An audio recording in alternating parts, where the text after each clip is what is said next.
Buildings are now outperforming forests. Algae walls filter air 10 times more effectively than trees. Photobioreactor facades, living liquid windows, are turning urban skyscrapers into carbon-scrubbing organisms. Real installations already exist, and the $400 billion HVAC and air filtration industry didn't see it coming. These systems don't just clean air, they harvest biomass for energy and produce oxygen at scale inside our cities.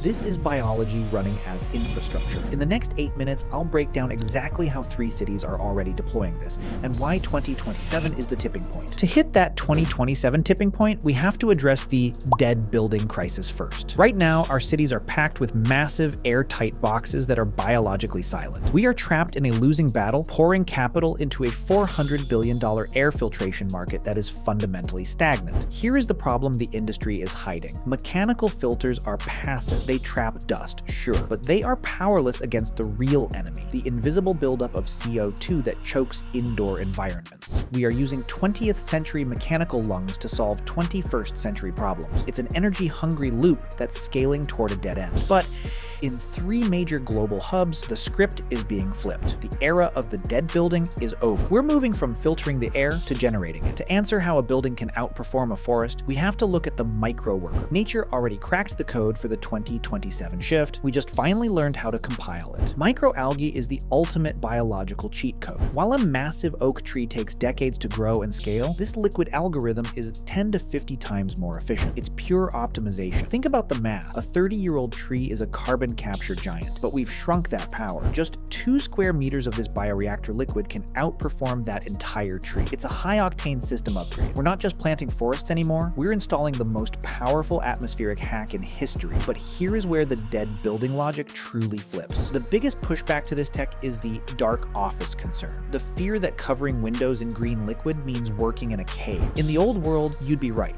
but these walls actually think. This is the living thermostat. When the sun is hottest, the algae sense the surge and multiply, creating a high-density natural shade exactly when the building needs it. This biological reaction slashes cooling loads by 45%. When the sun sets, the system resets. The algae dilute, the liquid thins, and the glass clears. The building isn't just standing there, it's an intelligent, shifting skin that reacts to the environment in real time. Imagine breathing air inside a skyscraper that feels as crisp as a mountain peak. To prove this isn't vaporware, we look at the 3 global hubs leading the 2027 tipping point. The gold standard is the BIQ house in Hamburg. This is a $5.9 million reality check for the HVAC industry. Wrapped in 120 solar leaf panels, the building uses a precise biological ratio.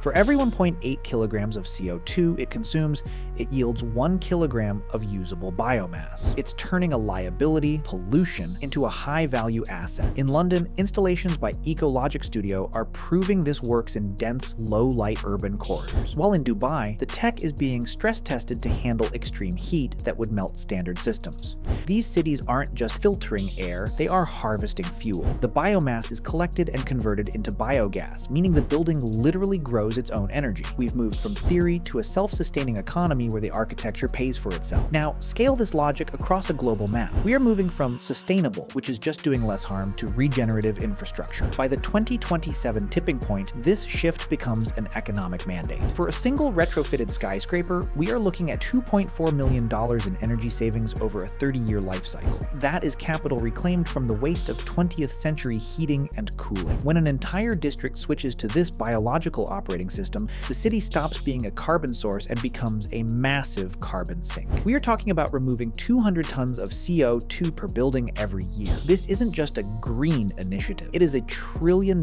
industrial upgrade. The skyscrapers of the future won't just sit in the environment, they will actively repair it. The $400 billion we've spent on air filters wasn't an investment, it was a down payment on a dying system. The industry wants you to keep patching a sinking ship, but 2027 is the moment we stop fighting nature and start integrating with it. We are moving away from dead boxes and toward living colonies, from fragile machines to resilient, regenerative ecosystems. This shift represents the blueprint for the next century of urban survival across every major city on the map. The question isn't whether your next office will have air filters, it's whether your next office will be alive. Would you work in a building made of living algae? Tell me why in the comments.